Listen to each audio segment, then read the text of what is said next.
5 nhé. Ok. Rồi xem vào lại. Rồi. 1 này, 2, 3, 4 và 5. Ok, bây giờ ta sẽ xem lại nhé. Đó, thì như thế. Thì đây cái spot scroll này mình sẽ cho lên trên một chút xíu nhé. Ok, rồi. Đó. Bây giờ ta sẽ mở lên cái Z2. Cái này mình sẽ tắt cái khung này đi. Dạ.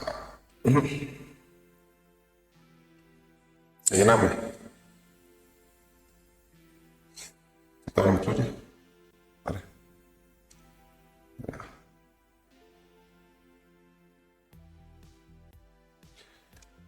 Dạ, ok. Giờ cái spot scroll mình cho lên trên tí nhé. Đó. Cái 5 này.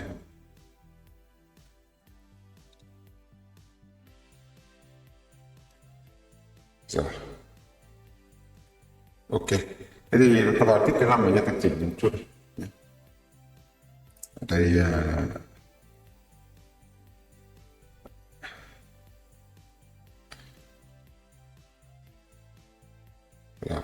Xem vào lại nhé. Rồi. Rồi mình sẽ import nữa.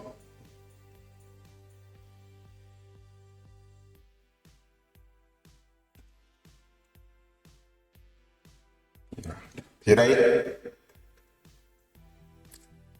cái phần 5 này nhé, mình sẽ lấy cái khung nhé. Bật đây.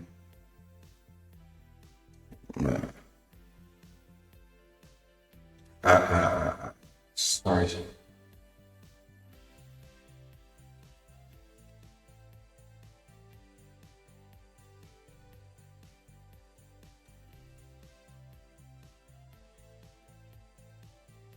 Rồi.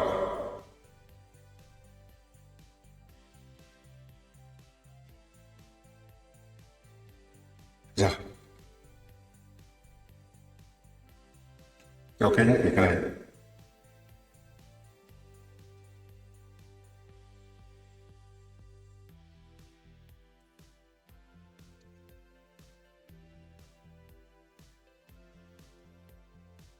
Rồi, thì cái này. Cái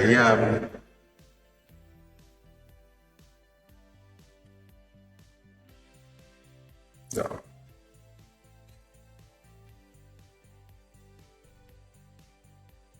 Rồi. 0,5.